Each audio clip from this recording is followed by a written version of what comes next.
about a new chapter today on processes and threads. Okay, so today I'll do a brief introduction to the topic. I'll talk about processes, threads, thread scheduling, some aspect of process scheduling.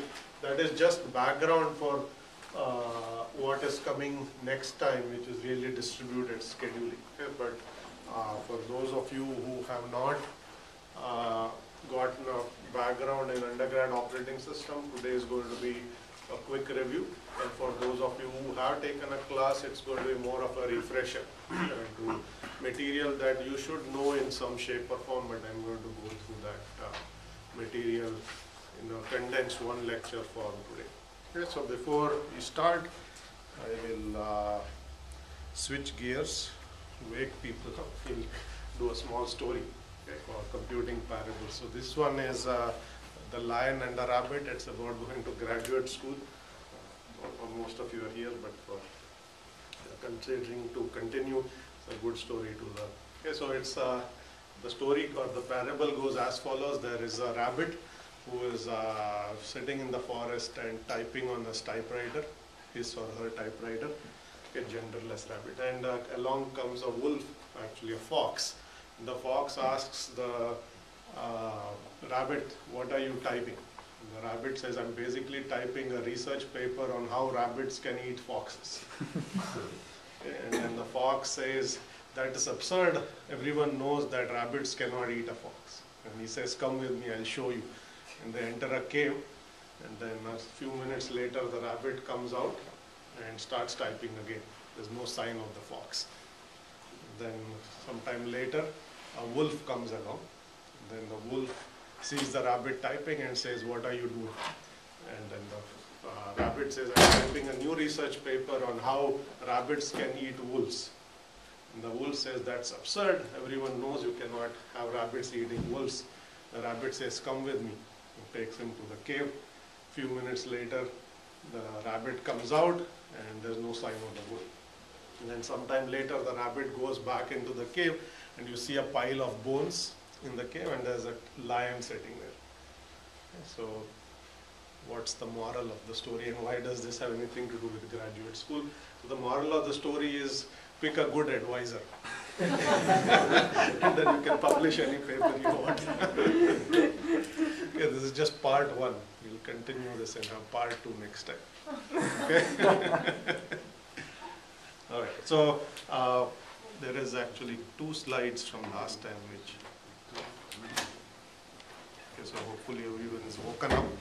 So 2 slides from last time we were talking about architectures of distributed systems. Okay, we have covered a whole range of architectures, layered, object-oriented, blackboard architectures, and so on. Okay, was discussing this notion of peer-to-peer systems. Okay, so we talked about structured and unstructured. 2 more slides here. So there is another architecture called edge server system. Okay. Edge server system, as the picture shows, somewhat confusing. So the edge server system is, think of it as a generalization from going from client server to client proxy server. Okay.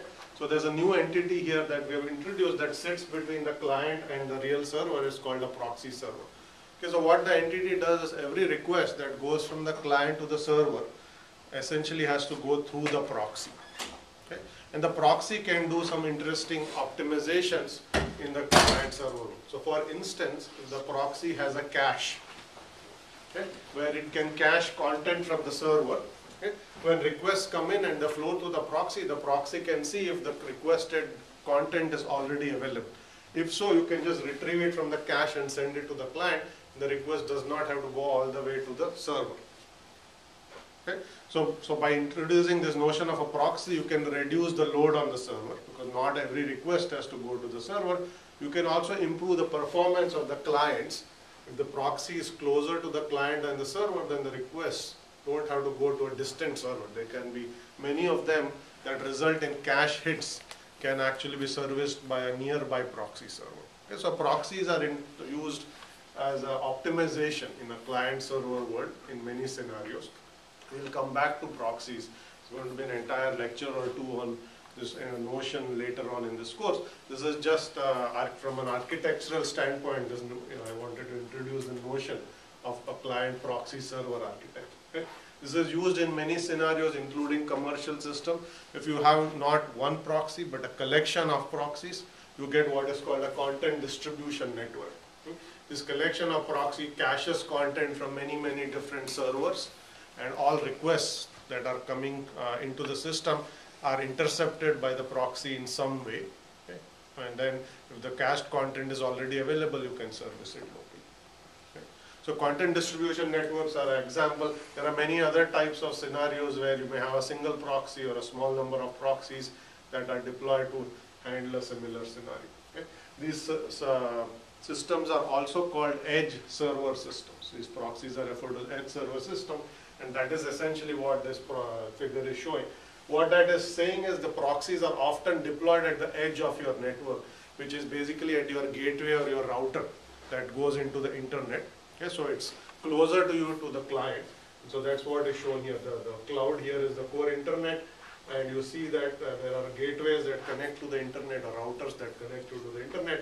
These edge servers or proxies sit there, and whenever clients send requests that go to a distant server, they flow through the proxy. Okay, so that's another term you should know, which is an edge server. Okay, so another slide that sort of I skipped last time was on this notion of a collaborative distributed system. This also follows directly from the discussion on peer-to-peer system. I mentioned several: structured peer-to-peer system, unstructured peer-to-peer systems, and so on. There's another system that has also become popular, you may have heard of it, it's called BitTorrent. Okay? So BitTorrent is an example of two types of distributed system. First one is, it is a form of a peer-to-peer system. Okay? Like many others, architecturally different in some ways, but nevertheless belongs to the class of P2P system. But more importantly, it is also a class of a system called collaborative distributed systems, where the system as a whole, nodes in the system as a whole, are collaborating to achieve some goal. And I'll mention what that is in a moment. First, for those of you who don't know what BitTorrent is, let me explain. Okay, so figure there shows an architecture of client downloading. The client is actually, client node is at the top here. Client is trying to download content from some group of peers, which are shown here. These are nodes in the system. System works as follows. Typically, if you want to do a BitTorrent download, you have to first get a file, okay, called a torrent file for that piece of content. Okay. BitTorrent doesn't specify how you get the torrent. Torrents could be posted on web page, it could be indexed by search engine. There are orthogonal ways, but if you want to download a piece of content, first you have to get a torrent file. Torrent file is essentially what is referred to as the metadata for the file. It tells you how to actually go get the content in some way. Okay? So what the torrent file basically has is that there is information in the torrent basically which points to a machine called a tracker. Okay? Essentially that says if you want to download this file, you go to this machine called a tracker. The tracker machine, which is actually stored here, which is shown here, actually keeps track of which nodes in the system currently hold a copy of that content. Okay, so tracker is essentially keeping a table saying what are all the nodes that basically have this content. Okay, so the torrent is basically going to tell your client saying this is the tracker. The tracker basically has a list of nodes. Once you have figured out what nodes are currently active in the system, they are up and they have a copy. Okay, you can then connect to those nodes and start downloading the content. Okay. The important thing here that BitTorrent enables is this notion of parallel downloads. Okay. If you need to download this file, and the assumption is BitTorrent downloads are large, they're large file downloads, you don't go to one node and start downloading it. You connect to n different machines all in parallel and start downloading different pieces of the file, okay, all in parallel. So if you have, let's say you're using BitTorrent to download the latest Linux distribution. Okay, let's say, and these are typically DVDs that may be gigabytes in size. Okay. So there may be many nodes that have a copy of that distribution. So you can then connect in parallel and say, give me the first 500 megabytes to node 1, then you say, give me the next 500 megabytes to node 2, and so on and so forth. Okay. Typically in BitTorrent terminology, this file has chunks, which is smaller pieces of content, and you can download different chunks from different nodes in parallel. Okay. This also helps you address the issue where some nodes may have faster connectivity to the internet and others slow. Okay. If you had only connected to one node and by some bad luck that node was connected on a very slow network, then your entire download slows down. You download in parallel, right? You get content in parallel, so it's faster in some sense, as well as the heterogeneity between nodes are addressed, because some nodes you can get the content faster than others. So on a whole, your throughput that you will get is much faster. Okay. That's the notion of downloading in parallel. Now where does this collaborative aspect come in? So a key design goal in BitTorrent was this notion of forcing altruism. Yeah, altruism basically says if you get resources from the network, you should also contribute resources back. Okay? And the reason why they imposed this notion of altruism, and I'll tell you what that means in just a moment, is the notion where people would basically go to a peer-to-peer network. Okay? They would start up the client, they would download the content they want and disconnect, saying, I'm done, why should I actually help other users in the system? I'm going to be behaving in a selfish manner, okay, that only serves my purpose. Okay? This often happened where there are users who have content, but they, as soon as they download whatever they care about, they disconnect from the network and they do not share whatever they have downloaded with new peers who may be interested in downloading it in the future. Okay. What BitTorrent basically does is it forces you to be altruistic. Altruistic basically says that you shouldn't be selfish. You shouldn't only take resources, which is download some large file and say, I'm done. I'm not going to allow others to upload this file, the same file in the future. So what it essentially says is it keeps track of how much you have downloaded and how much you have uploaded. Uploading basically means once you start downloading, you can be one of the nodes in that network where you can take whatever chunks you have downloaded and service other new clients. Okay. So it keeps track of what you have contributed and what you have not. And if it sees that you are being selfish, which is you are not contributing your share, okay, it automatically slows down your download. It tells us node saying, slow down the rate at which you service this user. Okay. So your downloads start taking longer. Okay. So this is essentially an incentive for you. If you want fast downloads, you should be part of the network and also help others, not just take resources. Okay. So this notion, although it came from BitTorrent, is more broad, and this is where collaborative distributed systems. And if you are contributing resources, you want to prevent selfish users from taking a lot of resources and not contributing. Yes, question there. But this mechanism to enforce altruism only works while you're still downloading content, yes, right? And I actually would say that there are two components. One is this mechanism that enforces reciprocity, in the sense that you need to upload if you want to get more download, and also one altruistic component that you upload even if you don't receive anything from your peers. Yes. Right. Right. So good point. The point was that the altruism is only for so long as you're online. If you just download and disconnect, there's nothing that is going to force you from doing anything. Okay? So you have to sort of separate two things: this notion of altruism in the notion or in the context of distributed systems. Okay? There are many different ways to do it. In the BitTorrent case, there is indeed a limitation which basically says, I don't keep track of what you did in the previous session. I'm only keeping track of what you're doing now. Okay?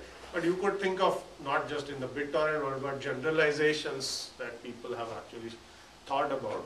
It says, I'm going to keep track of your entire history. If you show a pattern of you download, you do a little bit of upload, disconnect, then you download some more, then I'm going to penalize you. Not currently done. Okay? But you could think of these techniques as a way to enhance better altruism. Okay, so that's a good point. So in BitTorrent, there are still limitations of how much altruism is essentially forced upon users. Okay?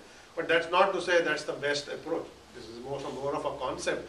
What are the right approaches? There are still work to be done there. Okay. Any other questions, points here? Okay. So that's basically BitTorrent. So the two or three key points are peer-to-peer system, ensures collaboration. Basically the way you do it is there's an index file called a torrent file you have to first download for content. Right? That points you to a node called a tracker. That's a machine that's keeping track of who all have chunks of the file.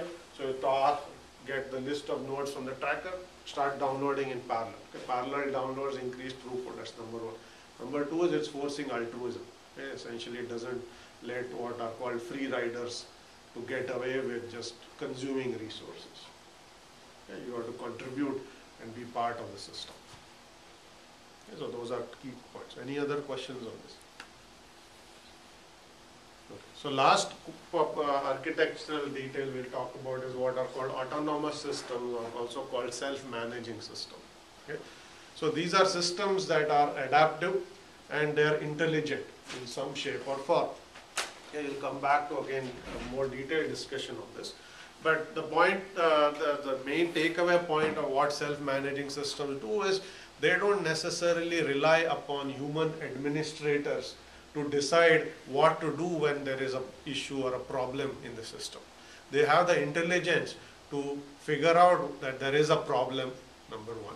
And number two, find ways to deal with that problem without even having an administrator decide what is the right solution for this problem.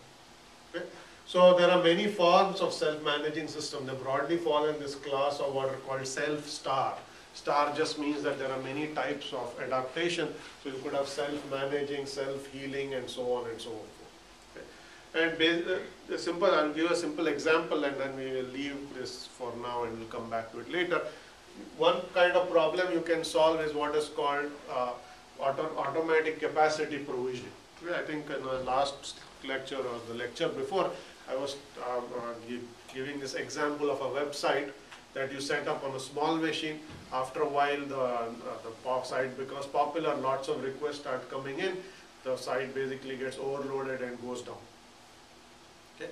Now, if this scenario occurs, it's up to the administrator to figure out that the system has crashed or is heavily overloaded and take corrective action.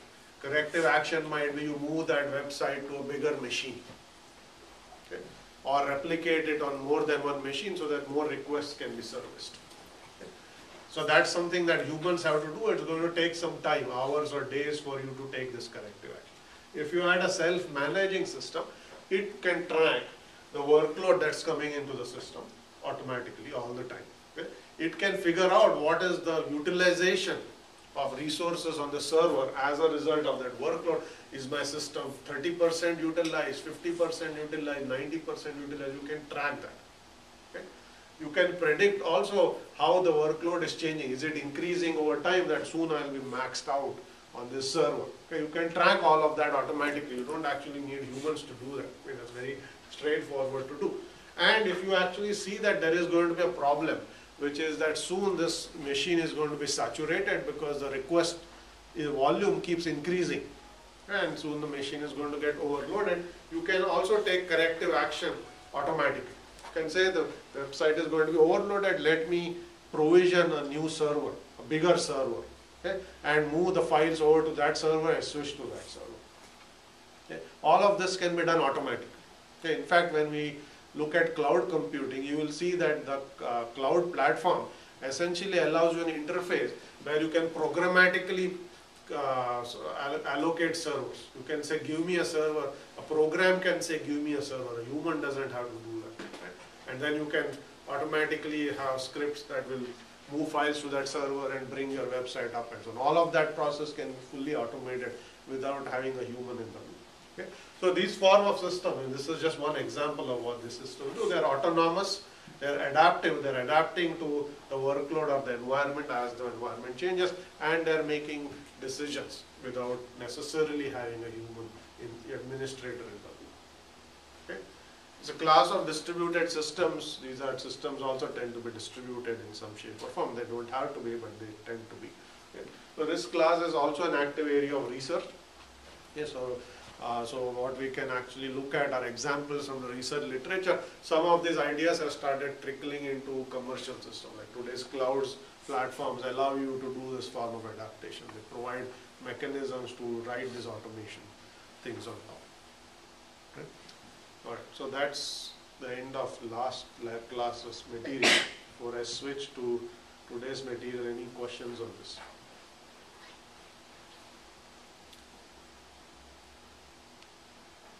So we will continue the processes and thread material that I gave you a quick introduction to. So as I said, much of the class is going to be more or less either a refresher or a condensed introduction for those of you who may not have this background. Okay, so these are just some concepts that terms that you should know from an undergrad class in operating system. First one is what is called multi-programming and multi-processing. Okay. Multi-programming essentially says your system or your operating system has the capability to run more than one processes all at once. Okay. Typically, almost any operating system that you see today, okay, it's also referred to as multitasking, if you've heard that term. Okay, so yes, it has the capability to run more than one. There may be tens, hundreds of processes that are running on that machine. Okay, so essentially that machine is multi-programmed. It has the capability to run more than one application at the same time. You can have your browser and your word processor, all of those running all at concurrently. Okay? That's called multi-programming. Multi-processing. Okay, what does that mean? Takers. It means that it has many processors and can run programs in parallel. Yes. So multi-processing, essentially, as the term suggests, there is more than one processor or core on the machine. Okay. And because you have more than one core, you have the ability to run more than one process in parallel. Yes, because you have more than one core, you can run process A on core 1 and process B on core or processor 2. Okay? You should understand that there is a difference between multi-programming and multi-processing. You can have multi-programming even on a uniprocessor or a single core machine. It just says I have the ability to have multiple processes running. That doesn't mean they're all executing at the same time. They're just running, but since there's only one core, only one of those can actually execute. And then execute for a short period and then get suspended or switched out, and the next one will run and so on. Right? So you can have multi-programming even in uniprocessor environment. Multi-processor environments are also multi-programmed environment. Because you have more than one core, you have inherently have the ability to actually run processes in parallel. Okay? So these are two concepts you should understand what they are, what the difference is. Yeah. There's this notion of kernels keeping track of what processes are running. And because OS kernel has to manage the allocation of hardware resources to a process. So there's the notion of a process control block. This is essentially the data structure that the kernel maintains to keep track of all the processes that are currently active in the system. So think of it as a long linked list of kernel elements, where each element represents all the information the kernel tracks for that process. Okay.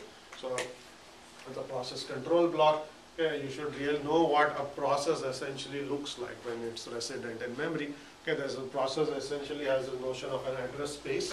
Okay. So that's a logical view of the process that is resident in memory. So think of this as address space of the process as it resides in memory. Okay, the address space is typically partitioned into segments. Okay, there is what's called a code segment, there is the stack segment, there is the heap segment, and so on. There could be many other segments that are part of the address space of the process. The code segment of the process, or the text segment, essentially is actually the code of the binary code of that process that's compiled down. Okay. So this is basically the actual code, okay, in assembly or machine instruction. The stack segment essentially stores data on the stack. Yeah, each function has a stack. Yeah, that's where the local variables are stored and so on. So that is stored in this part of the memory of this process. The heap segment basically stores any dynamically allocated memory. Anytime you do a new, or you instantiate a new object, or you run a constructor, memory is allocated on the fly. Yeah, all of that is stored in the heap segment. Yeah. So these are the three key segments. There are many others like resource segments and so on. If you have semaphores or open files that are memory mapped and so on. But something to keep in mind. Okay, this is the address space of a process. Okay. That basically has code, stack, heaps, and so on, segments and so on. Okay, processes make state transitions as they execute through the system. Right? When you start up a new process, let's say you double click on an icon or whatever, an application icon, it starts a process in the background. Okay? The process starts in a new state. Okay, this is basically the process is being set up by the OS, is loading the process into memory. Okay, that's basically when it's being set up, it starts in the state called new. Okay, from new state, once the process is ready to run, it goes into a ready state. Okay, ready basically says that it is now ready to run, it's ready to execute.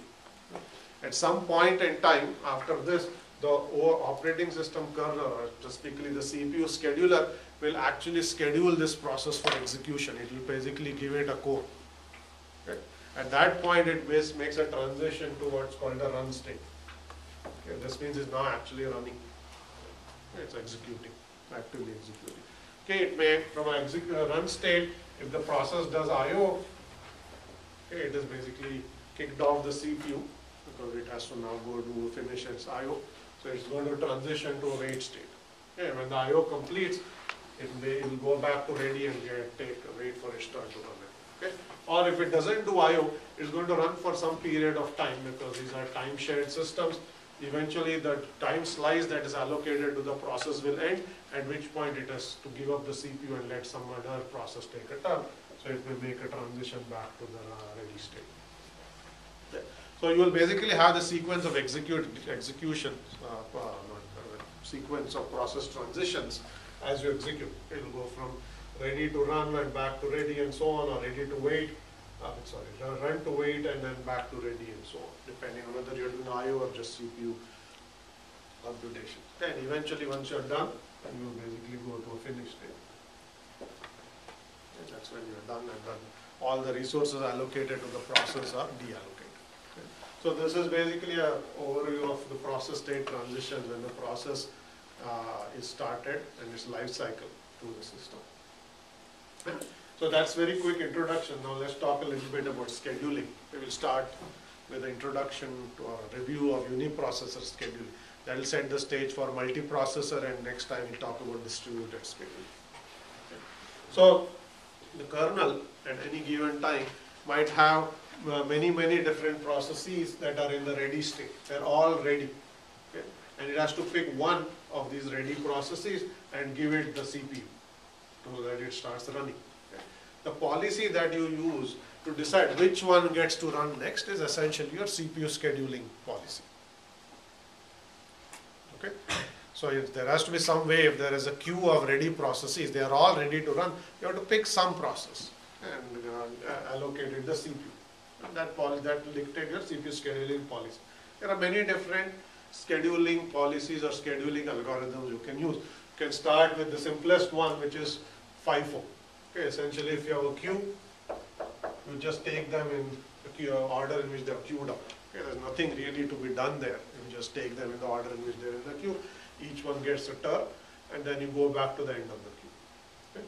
So FIFO and round robin in this sense are related, okay, depending on whether you are time slice or not. So you basically, if you take turns, you will basically get round robin. FIFO essentially becomes a round robin schedule. Okay? FIFO essentially says you will not time slice, you will let it run till completion. Okay? So it's a very crude policy. Take the first one, you let it run to completion, take the next one, let it run to completion. If you're time slicing, which is you give each one a time slice and then make it go back to the end, you're round robin. Okay? You can have shortest job first, which basically says, I pick of those queued up tasks, I pick the shortest one and let it run first. This is a greedy policy. Okay? You can show, and I'm not going to go into any details because that's all material from undergrad operating system. You can show shortest job first is optimal in terms of waiting times. There's no policy that can actually do better in terms of the time that a process waits in the ready queue waiting for its turn to run. Okay, optimal policy, greedy but optimal. Now interesting thing is, although it is optimal, it's a policy that's impossible to actually implement in practice. Okay, so why is that? You don't know Starvation. You don't know how much time it takes. Well, that's not the reason it's impossible. That is just a bad property. It just says that. The prediction of the running time of that job before you executing that. Right. Is that what you're saying? Okay. So shortest job first essentially implicitly assumes that you know the length of the job. That's the criteria you're going to pick, use to pick a job. Okay, now if you start, let's say you start a browser on your machine, how is the OS to know what length job are you expecting? Are you going to run it for 10 minutes or 1 hour? It doesn't know. Okay? And no process that you start up the OS is not going to know how long that process is actually going to run. Okay? That's up to what the user, how he or she uses that machine. Okay? So in reality, although this is optimal, it assumes that job lengths are known, which in practice is impossible to know. Okay? You can predict. You can say last 50 times this process started up, it ran for anywhere between 3 minutes to 7 minutes. Okay? There is no guarantee that this time it is going to take somewhere in that range, but that may be a good indicator. But still a prediction or a guess. It's not an accurate knowledge of the job length. So if you could guess, you could still implement something like this, but it's only going to be a heuristic, not going to be an exact algorithm. Okay? So something that to keep in mind. SJF optimal for our waiting times, but really not practical. So you cannot predict or know. You can predict, but you will not know the job. Okay, there was other point was mentioned was that in shortest job first, because you are greedily servicing the shortest job, you may have starvation of long jobs. Okay, if you always have a short job sitting in the system, okay, a long job will never get to run because a short job will always be favored. Okay? So long jobs may starve. Okay, that's a bad property. It's not necessarily why it's impossible to implement. It's just that you are favoring one over the other, so long jobs may see poor performance. Okay, that's a drawback of the approach. Yet another policy here is lottery scheduling. Right? This is a randomized policy. All of these other ones are deterministic. Lottery scheduling is a randomized algorithm. Okay, the way it works is as follows. You probably know what a lottery is, right? So each job in the system that's in the ready queue here is given some number of lottery tickets. Okay? So it could be 1 ticket, 10 ticket, how many tickets, let's not worry about. Each job is given some number of lottery tickets, and in order to figure out who gets to run next, you run a lottery. All the jobs put their tickets in a hat and you pick one winning ticket. The job that held the winning ticket gets to go next. Okay? So it's randomized, it's probabilistic. Who is going to win cannot be predicted. That depends on the outcome of the lottery. Okay, so not a deterministic scheduler. Yeah, that's why it's randomized. Now the interesting thing is the probability with which you win the lottery is proportional to the number of tickets you hold. Okay, the more tickets you give a job, the greater are its chances it's going to win the lottery. Okay? So you can control the amount of CPU time this job is going to get on the machine by controlling the number of tickets. Okay, very simple example is, let's say you have 2 jobs, A and B. Okay, each of them is given 1 lottery ticket. Okay? So every time you run the lottery, each will win with probability half. Right? So you'll get 50% of the CPU over a long period of time. If you see how much time has job A gotten and B gotten, it will be 50-50. Okay, because you have equal chances of winning the lottery. Now if you double give job A 2 tickets and job B 1 ticket, okay, the probability of A winning goes to 2/3 and this is 1/3. Okay, basically the probability of winning the lottery is the number of lottery tickets you own and the sum of the number of tickets in the system. Okay, that's the probability with which you win. Okay, so now you get 66.6% of the CPU, this one gets 33.3. Okay, so you can control this any way you want. Okay, so some nice properties there in terms of how you get scheduled, how to, and user gets to decide how much tickets to give. You want to favor a job, you can give it more tickets. Okay, you always, when you start, you may get a default number of tickets, which is 1, but you can increase that number if you want to give a job more CPU time. Okay. Last one, earliest, called earliest deadline first. This scheduler is actually used more in embedded systems, not real general purpose, no, I shouldn't say real, general purpose operating systems. Okay. So what happens in earliest deadline first is the jobs now also have this notion of a deadline. That's the time by which they need to finish some small task in their overall execution. Okay. So the deadline of the job is also its urgency with which it needs to be scheduled. Okay. If you have short deadline, that means that that task needs to be executed and completed fairly quickly. If it is a fairly long deadline, that means the task can wait for some time before it needs to be scheduled. So earliest deadline first, as the name suggests, okay, is a greedy, think of it as a greedy technique that sorts the ready queue in order of deadlines of the task and picks the one with the earliest deadline. The most urgent one goes next. Okay. Typically used in real-time systems or time-critical systems where the jobs have to finish something by a certain time. Okay. Very critical systems like airplane, nuclear reactor, all of those things where some other properties are dependent on whether the computational tasks finish or not, control algorithms or whatever, use this form of schedule. They are not used in general purpose operating system. You don't run a browser and say, I must get this web page in the next 15 milliseconds. That doesn't work. Right? But there are other things that are really mission critical or time critical that use that technique. Okay? It's a quick overview of processor algorithms, and we'll now generalize this. There's a question. Is this policy optimal with respect to satisfying the deadlines? Okay. Question is, what properties does EDF have? Is it optimal with respect to deadline? So I will mention that this policy comes from an area called real-time systems, okay, where tasks actually have real-time or timeliness constraint. Okay, and that what I just described is sort of the basic policy. If you actually look at the literature in real-time systems, you'll see literally hundreds of variants of it. Okay? Each with a different kind of policy. Your question is it optimal? The answer is it actually depends. It depends on whether the deadlines are even feasible sometimes. Okay? You can basically have a job, okay? Let's say it requires 300 milliseconds of computational time to finish that task, but you give it a deadline of 200 milliseconds. Okay? Impossible to meet. Okay, if it's requiring, it's going to need 300 milliseconds of computational time to finish that task, and you give it a deadline shorter than it, you know algorithm, let alone EDF, can satisfy. Right? So EDF can give you good properties under scenarios. Number one, things have to be feasible. There has to be at least one schedule where all the jobs can actually finish and meet their deadlines. Okay? There are many conditions like that. If you put all of those conditions, then you can prove nice properties about EDF. If you just give arbitrary deadlines and there are arbitrary job lengths, and you may also have more tasks than the CPU can accommodate. Okay? If your CPU is overloaded, again you cannot meet the deadlines. The deadlines may be feasible, but if you run all of the tasks, there is just not enough computational power. So under certain conditions, you can show that. That's sort of the short answer. Any other questions on EDF? Okay. So the number of metrics that the schedulers try to optimize, which are throughput, utilization, turnaround time, not going to go into it here. Okay, just keep that in mind. So now let's talk a little bit about process behavior, having talked about CPU scheduling itself.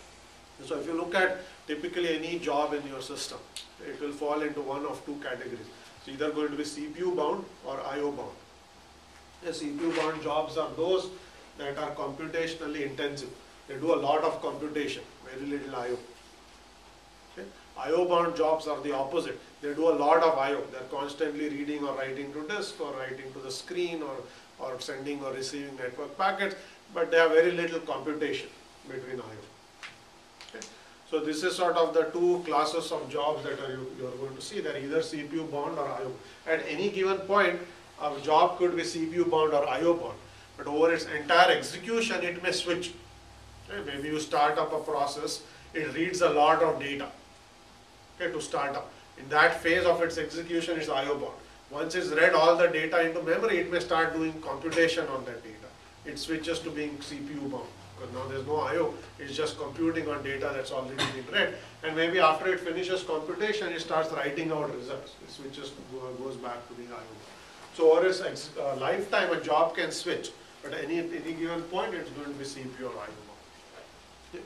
Now, having said that, if you actually look at how IO bound jobs or CPU bound jobs behave, you basically see that if you are really CPU bound, you will have long periods of computation.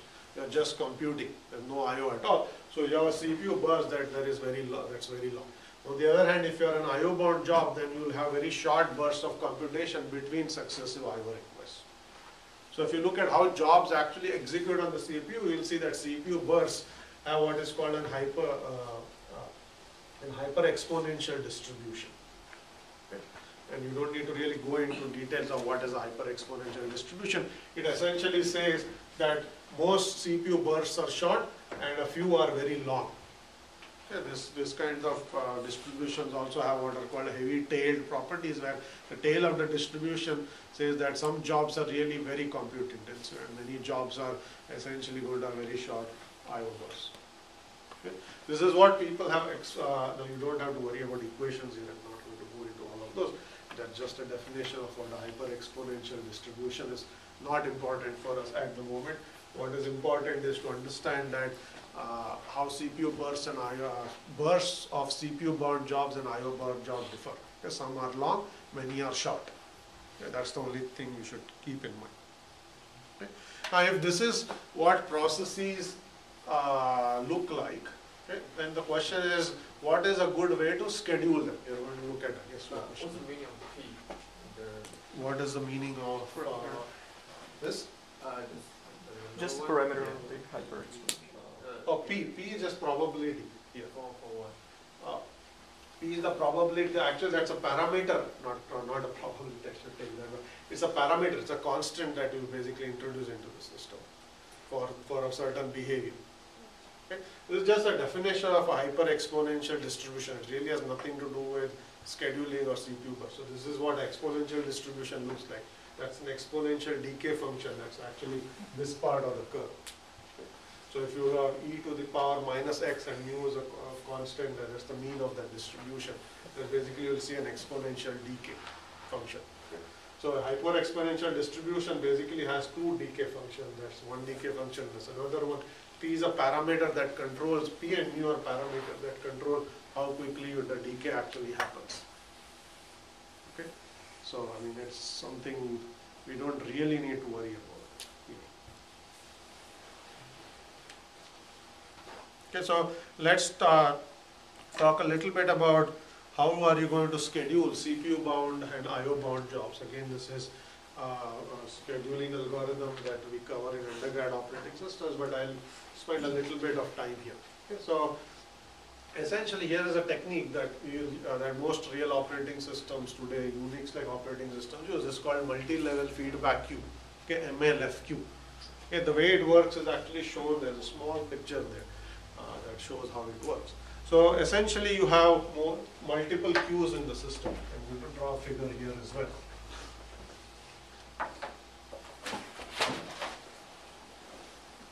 Okay, so you have multiple queues, let's say n queues, here n equals 3. Okay? And these are arranged in priority order. This is the highest priority. Okay? This is the second highest priority, third highest priority, and so on. And when a new task arrives into the system, it's going to be put in the top queue. Okay? Now the way the scheduler works is basically it starts with the highest priority queue, and it always picks a task from the highest priority non-empty queue. Okay? If this queue is non-empty, which means there's a task waiting, it will schedule it. Okay? And if it just so happens that there's nothing in this queue, it is going to say, is there anything in the highest priority queue? You say no. I go to the next highest priority queue. Is there something there waiting to run? And if so, you will schedule that and so on. So you always schedule tasks in priority order. You start with the highest priority queue, pick the first non-empty queue, and you pick a task from that queue and schedule it for execution. Right? That's how any prioritized scheduler works. Okay, the simple priority scheduling. Tasks in a queue get priority equal to the priority of that queue, and you're scheduling tasks in priority order. Okay. Now, having said that, now you should understand how the scheduler actually assigns priorities to tasks. Okay, so I said newly arriving tasks or processes join the highest priority queue, and they'll get scheduled at some point. Okay. So now let's say this is the CPU. Okay, so this task is now actually running here. Okay, it is going to get a time slice. Okay, some time slice for which it gets to run.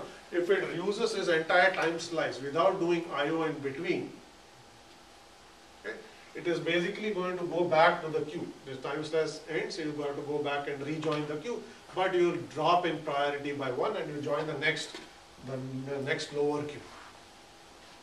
Okay. So the rule is if you finish the time slice, if the task that is running finishes its time slice without doing I/O, you basically drop 1 in priority. If on the other hand, you do I/O during your time slice, in the middle of your time slice, you get bumped up in priority. Right? If you're already at the top, you cannot be bumped up, you stay there.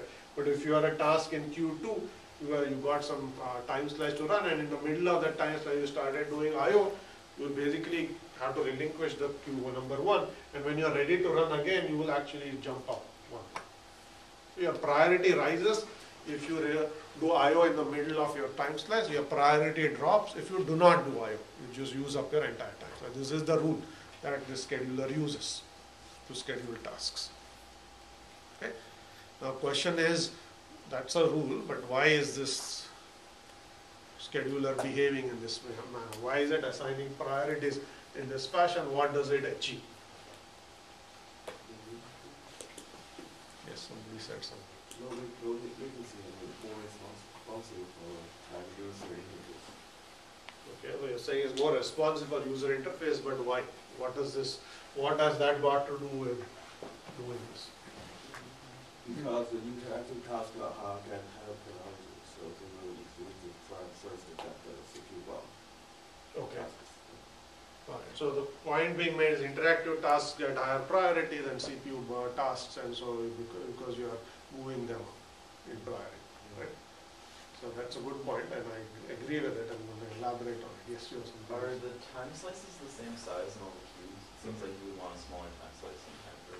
Yes, so another point is, are the time slices the same size length in all the queues? Perhaps they should have different. I didn't say anything about time slices yet. Okay, we will talk about whether they should be equal or not. But right now the question as to why give up a task higher priority if it starts doing I/O in between its time slice, and drop its priority if it doesn't, has nothing to do with time slice. It's just a behavior, and we'll talk about that. Then we'll come to the notion of what time slices to assign. Okay, yes, was something. When a process does some I/O, it needs to wait. So if you want to provide some kind of fairness, you should kind of give more time to the one that was interrupted in the middle. So that's fair. Okay, so here another point is, this is fair because you got interrupted, so next time I give you higher priority. Okay, that's one argument. The C kernel could argue back if it was a person. It is not, and argue back saying, it's not my problem. If the task decided to do the I/O, it's the task's problem. Okay. But yeah, that's a point, we can take that into account. Okay, so the answer is actually here.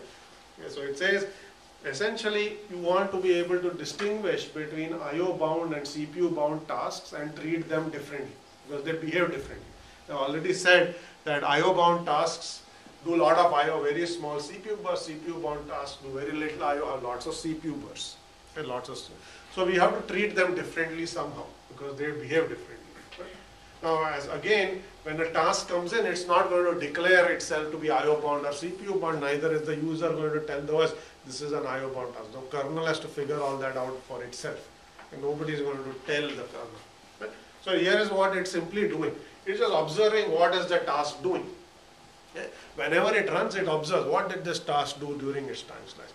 Did it do I/O or not? It's asking a very simple question. Okay?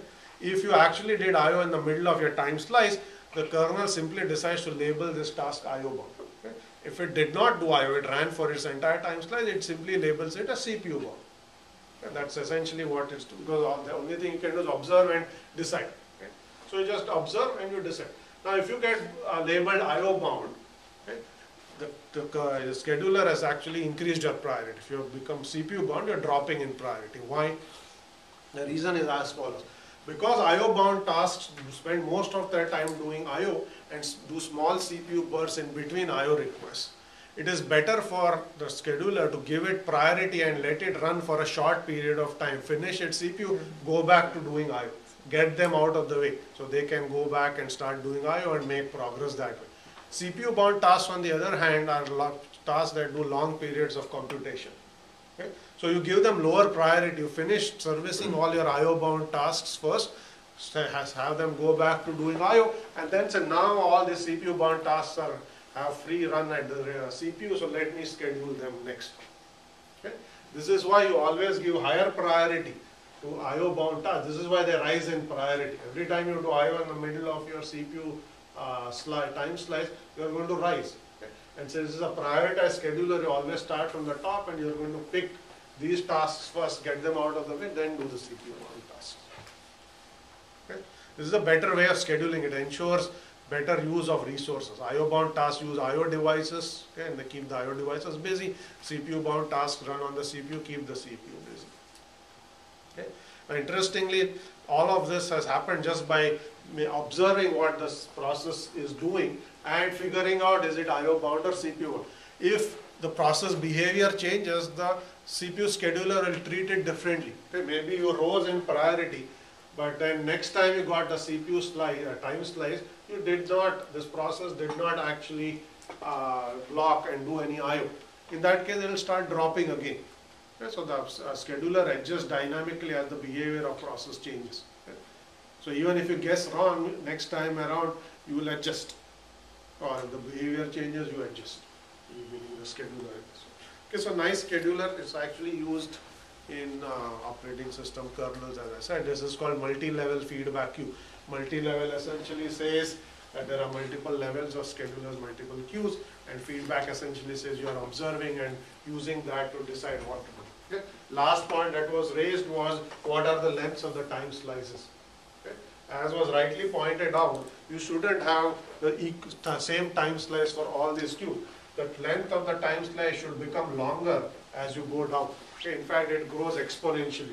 This may get 1 millisecond, here you will get 2 milliseconds, you will have 4 milliseconds, 8 and so on. Okay. The reason for this is the more lower down you go, the more likely it's going to be a CPU bound task. So give it longer time slice and let it actually execute for some period. The higher up you are more likely to be IO bound. Anyway, that process is likely to do some IO in the middle of its time slice. So why bother giving a long time slice? And so that's basically the last point, is time slices grow exponentially as you actually go down. Okay? Yes, question.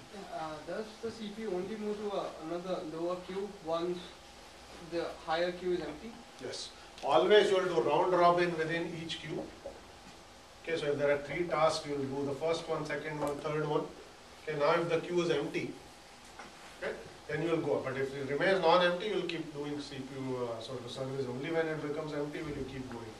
And the point is, these tasks are likely to actually not stick around. They will go back to doing IO, so the queue will actually empty. Okay? Otherwise, you have the same starvation problem. If there is always a task here, all these tasks are not going to get service. And there are ways to deal with that, which I won't mention here. Yes. When you're explicitly changing the priority in today's systems, what are you basically doing? Are you shifting them up in the queue or something like that?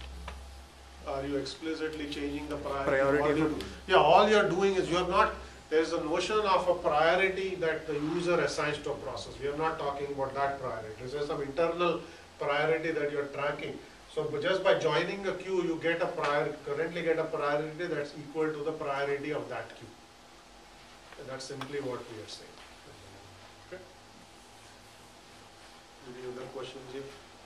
A system, I mean, it's not hard to design. If you just reverse the priority, you do the same thing, you move the CPU bound task down and IO bound task, but start from the bottom, you can favor. I don't think that there are schedulers that do that. So that gives poor performance for IO bound tasks. And another question is that why we need so many labels? Like, what's the meaning of Why do you need so many levels? So this is an abstract algorithm. It says n levels. It doesn't say whether n should be 2, 4, 8, 16. That is not specified by the algorithm. That is up to the kernel designer, how many levels to pick. You could pick 2 levels, you could pick 3, you could pick n. Okay, typically now if you look at Windows NT, at one point it had 16 levels. Okay? And that also allowed you to do fine-grained adjustments of priorities. So what is the advantage of having more levels? What is that? So question is, what's the advantage of having more levels? There are 2 things happening here. First, this is a priority scheduler, and the second one, there are dynamic adjustments of priority. If you have multiple levels, there are the kernel can also allow you to statically assign a priority. If you know what you're doing, you can say this task when it starts up must be at this level, and you cannot change its priority regardless of its behavior. Okay?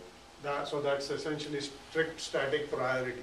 Okay. Certain kernel tasks are given static priority because they should always get priority over user tasks, for instance. When the CPU scheduler runs, it should run at the highest priority, not wait, if you are actually a task to be scheduled. There are other real-time tasks. If you're doing audio and video, sometimes you may give that higher priority, because if you miss playing out the audio on your speaker, okay, you will get a glitch, for instance. So some of these tasks require stuff that I haven't actually described here, which is static assignment of priorities. For that, you need more than some number of queues.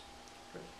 But that's saying we are mixing straight priority with multi-level feedback queue, which you can do if you want to. Okay. Other questions here? Okay. So process scheduling. I'll quickly go through processes and threads.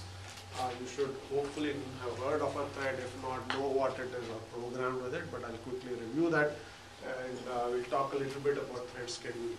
Okay. So what is a thread and how does it differ from a process? Typically you should know what a process is. Okay. It's an address space and there is one stream of execution to a process. There's something that is basically executing some line of code. So let's basically say okay, you have a program and just going to write some C code here.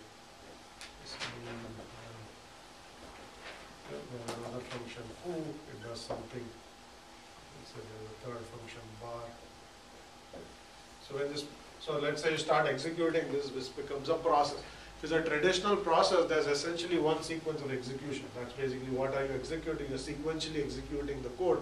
If you call a function, you jump there, you sequentially execute that function, and so on. Okay. That's what a traditional process does. What a thread does is it takes this address space and it assigns concurrent streams of execution that basically flow through this or share this address space. Okay. So there's one thread of control that's executing one part of the code. There's another thread of control that's executing some other part of that code concurrently. And you can have arbitrary number of threads. Okay, some other thread may be executing some other part of that code, all at the same time. So if you have multiple threads, each executing a different independent part of the code, okay, you essentially get what is called a multi-threaded process. And that's basically each of these streams of controls is referred to as a thread. Okay, so this is thread 1, this is thread 2, and thread 3, and so on. Okay. Now from the way it is implemented, each thread gets its own stack. Okay. All threads share the code segment. The reason I mentioned the code segment is this is the code segment. That's the, although you don't have source code, this is all machine code in the code segment, but that's the code segment. Okay. Then there is a stack segment here. There is a heap segment. Okay. Each thread gets its own stack. Because each of them is executing some function, it needs space to put its local variables and so on and so forth. Okay. All threads share the heap. Heap is shared, code segment is shared, but stack is independent for each thread. Okay. This is how you will basically implement a multi-threaded system, not system, a runtime system that shares a single address space. So you can have any number of threads associated with the address space. This generalizes the notion of a traditional process. A traditional process can be thought of a special case where the address space has essentially one thread. Only one thread, you get a traditional process. For multiple, you get a multi-threaded process. Okay, so that's essentially what a thread means. It's also referred to as a lightweight process. Okay, as you can imagine, by doing this, you essentially have parallelism in your code. Okay? Your code different parts of the code are executing in parallel. Each thread is executing concurrently. Okay, so you get parallelism. And whenever you have parallelism, you need to ensure that there is synchronization between threads. If threads are sharing variables, they share data structures, you need to implement synchronization. You need to protect these data structures with a lock or a semaphore, okay, so that bad things don't happen. You don't want one thread to be modifying a data structure and another thread trying to read it at the same time. Okay, inconsistencies can creep in, you'll have race conditions or worse system, your process may crash. Okay. So whenever you have this form of multi-threading, you want to ensure that global variables or any shared variables are protected, okay, using synchronization. Whether you use locks, semaphores, monitors is independent. Okay. Those are all ways to ensure synchronization within your multi-threaded process. So the basic rule is if there's a data item, if there's a variable, data structure, array, whatever it is, that more than one thread will access, protect it with a lock. Okay. Grab a lock before that thread accesses it and release the lock when it's done with the access. A very simple rule that you can follow. And you can of course use semaphores or other mechanisms as well. Okay. So if you have a threaded system, you need to ensure that there are some synchronization primitives in order for threads to execute in a consistent fashion. This is the same picture of what I showed you, what I drew on the board. So here, each of this box is essentially representing a state of a thread. Each thread has its own program counter. The program counter essentially points to the instruction it's currently executing. It has its own set of registers. Okay. And when you switch between threads, you'll basically load these values into the actual program counter and so on. And you have your own stack. Each thread has its own stack, but the core global variables are shared, heap is shared, code segment is shared. Yeah, other things are specific to a thread, which is registers, stack values. Okay, is that clear? Okay, so question is why use threads at all? Okay, so there are many reasons to do it. First, most important one is if you have multi-processor or multi-core systems, to get parallelism within a process, the only way to do that is to actually have threads. Okay, so if you have two threads here, okay, two cores, okay, thread 1 can execute on one core and thread 2 can execute on the second core. So you actually have real parallelism. Okay, so your code, different pieces of your address spaces are actually executing in parallel. So if you have 2 or 4 cores, the only way for a single process to use more than one core is to become multi-threaded. Okay, if you had only one thread through a process, okay, adding more cores doesn't speed up this process. What you can do is take independent processes and map them onto different cores. So you will get process level parallelism, but not parallelism inside a process. Okay, so independent applications can run in parallel. But single application cannot run. There is only one thread. So there is only one entity that you can schedule and run on a core. But if you have more than one threads, this process itself, you will get parallelism within this process, not just across processes. Okay. And we will see examples of how to make a process multi-threaded in the next few slides. Okay, so you can basically get real parallelism. The other thing is scheduling between threads is always more efficient than scheduling across processes. When you context switch, when you switch from one process to another, at the end of a time slice, you are supposed to save the state of that process into this kernel data structure I was mentioning, PCB, the process control block, and load the state of the new process. And then that process starts executing. When you switch between threads of a process, all you have to do is essentially just save the state of the registers of thread 1 and load the state of a register of the new thread you're trying to execute. That is much faster than saying all these other memory management information like page tables and all these other things. Okay? So switching between threads is strictly going to be more efficient than switching between processes. Similarly, creating a thread, deleting a thread is much faster than creating a process. Okay? Because if you already have the address space loaded, spawning a new thread is much more lightweight than spawning a new process. That requires you to load that new process from disk to memory. Okay? So thread management is essentially cheaper than process management. That's something to keep in mind. Okay? And I already said threads will execute on multiprocessors in parallel. Okay? So I'll mention 3 forms of writing processes or applications. I'll mention 3 forms of writing sort of multi-threaded application. Okay, so first one is to not use any threads within your process. This is called a single threaded process. We already mentioned one address space, one thread of control. Okay. I also mentioned this notion of having more than one thread within a process. This will refer to as a multi-threaded process. Okay. There's something in between called an event-based model that we'll also talk about. Okay, but let's first talk about single-threaded and multi-threaded. In a single-threaded process, since there's only one thread, if that thread does I/O, okay, the entire process will block. The process cannot continue, okay, because it will be moved out of the CPU. It will go to the wait state, wait for the IO to complete before it becomes ready to run next. In a multi-threaded process, if you do any blocking operation, whether it's IO or any system call, only the thread that initiated that operation actually blocks. Okay? The other threads are still ready to run. Okay? So the process as a whole can make progress on the CPU even though some subset of the threads may be blocked. So suppose thread 1 does printf here. Okay? Now that's IO, you're printing to a screen. So thread 1 will be blocked, but thread 2 can still be scheduled. Okay? So then the process can still, parts of the process can still execute.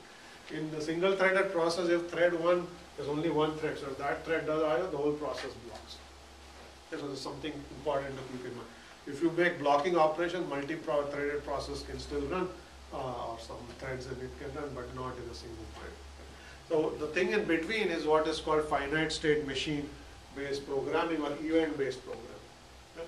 So in event based programming, this is also referred to as asynchronous programming. What happens here is you have essentially a single threaded process, but you try to emulate the parallelism you see in a multi-threaded process. And the way that is done is by event programming. Okay, there are events that are delivered to the process, and the process will essentially, whenever there's an event, it's like an interrupt.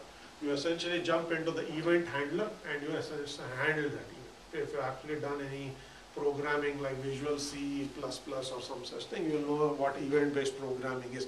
You click a button in a GUI that generates an event. Okay, you basically have a browser, you hit a button that's going to generate an event. The process will get that event and it will service that event. Okay, so it has to jump to the code which basically says the user click the button, what must you do, and you execute whatever you need to do and that button is clicked. If you write applications in this form, they are also somewhat, in some sense, they are doing things in parallel. Because before you click that button on that, let's say the browser was doing something. But as soon as you click something, it jumps somewhere else and does something else, which is process that event. So if you do event-based programming, you will get some form of parallelism because you can do things depending on which events are coming in, you can service these events one after another. But you still have this property where if anything within that event processing core does any IO, the whole process is going to block. So still single threaded. Okay. We will come back to, that was just a very quick overview. We'll come back to designing servers using the event-based model in the next couple of lectures. And then we'll compare these three. If you give me a server application and you implement them with each of these, what happens? How will you implement it? What are pros and cons of each of these models in a little more detail? Okay, so I'll give you an example of a multi-threaded browser application, just to give you a server application, and then we'll stop. So let's now explain what threads are, what a single threaded process is, what a multi-threaded process is, and then let's now take a real application. Let's take a web browser and see how to make it multi-threaded. Okay. Now most browsers that you see today are actually multi-threaded in some shape or form. Okay. Then what do these threads do? So you can think of all the tasks that a browser has to do. Okay. The browser has to respond to user clicks. Okay. Suppose you click on a link in an HTML page. The browser has to then look at what link you click, establish a connection with the server that holds a page corresponding to this link, start downloading that web page. Okay. You then have to parse that HTML page. Maybe there are embedded images in that page. For each embedded image, you have to establish a new connection. Okay, start downloading all of those images. And then you have to take all of that data and render it. Okay, the HTML, the text has to be rendered, the images have to be rendered. So all of this processing is being done by a web browser. Okay. Now you can say rather than doing it sequentially, let's make it parallel and multi-threaded. Okay. So you have one or some number of threads that may be downloading content from servers. So if you have a link, you may be downloading an HTML page, you may be downloading 6 images that are embedded in all in parallel. So you can have one thread doing each of those downloads. As content comes in, you can have other thread that process that content and start rendering them. You may have a parser that looks at this HTML and says this text is bold and this text goes here, and start displaying some of that text. As images come in, you start displaying the images, you start rendering those images. So all of those tasks, each of those tasks rather, can then be done processed by an independent thread. Okay. So if you write your browser in this fashion, you are going to be, number one, be able to take advantage of parallelism. You can download, while some images are being downloaded, other images can be rendered. There is no reason to wait until all 15 images are downloaded and then rendered. To the user, this seems slow because you have to wait for a long period of time and suddenly the whole page appears on your screen. If you render in parallel as the images are being downloaded, you see that some content starts showing up on your screen while other content gets fetched. You actually see this in a browser. If your connection is slow, you can actually perceive that some text has started appearing while others are still loading. That is because there is parallelism there. The browser isn't waiting until everything in that page comes from the server before displaying it. The reason you can do that is there are different threads doing different things all in parallel. Right? So you can essentially build your application to get better user experience by using threads in a clever way such as this. Okay? Just a simple example to show you how a multi-threaded browser works. Right? Very quickly, stop here because we run out of time. You can do the same thing on the server end. So if you think of a server, you can expect that the server receives requests from lots of users in parallel. So if you take any popular, let's say news site, CNN or New York Times or any of these sites, they get hundreds or thousands of requests per minute. And lots of requests are coming into the system. Again, if your entire server, web server was single threaded, the way you would do it is all requests would come in and sit in a queue. You take each request one at a time, service it and send back the response. Okay? While you are servicing one request, all the other requests are queued up. You are not doing anything to them. Okay? This is going to be incredibly slow from user perspective. Okay? If on the other hand you have multi-threaded server, what you could do is essentially there is one listener thread that is waiting for incoming requests. As each request comes in, you create a new thread and hand that request to the thread. So this is called the listener or the dispatcher. Requests come into the system and each request is handed to a new thread. This is called a worker thread and say, go service this request. And all these threads execute in parallel. They might have to retrieve some data from this. They might have to make database queries if it's a multi-threaded server, a multi-tiered server rather, and so on. But they all execute in parallel and they are all servicing these independent requests in parallel. Okay. So in fact, you can have a pool of these threads that essentially wait for requests. And as each request comes in, you give it to an idling thread from that pool. And then that thread goes off, does the processing of the request, and then comes back and rejoins the pool. Okay. This is how most web servers work. Apache, for instance, essentially when you start it up, it pre-spawns a pool of threads, worker thread.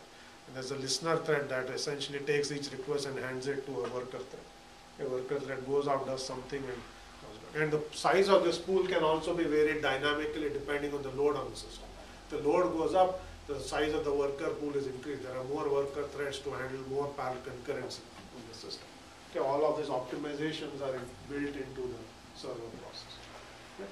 Another example of how you can take this notion of threads and build a server that can be more responsive to the requests that are coming. Okay? Any questions on this? I'm going to stop here for today. We'll continue this next time. Okay. So let's stop. I just wanted to introduce. One second. I'm Manjunath. I am your TA, and my office hours will be posted on the web soon. And they will be in this building in room 207. So I will send out an email. I just wanted to introduce for those of you who are here. Manjunath is the TA. There are two other grader / associate TAs also for this course, but he's the main TA. He's going to be holding office hours. If you have questions, you go talk to him. He will also manage some aspects of the programming assignments when we give them up in terms of answering questions or helping you understand design choices. I am also available, of course, but he will be the other person who can rely on. Okay, so just to introduce him, as he mentioned, his office hours will be posted on the course web page hopefully today I'll post it. And he is going to hold them in this building, 207. I'll mention all that in the post. So when can we expect the first assignment? So question is when to expect the first assignment. I need to go through the next couple of lectures so there is enough background because it's going to involve threading and synchronization and some RPCs and so on.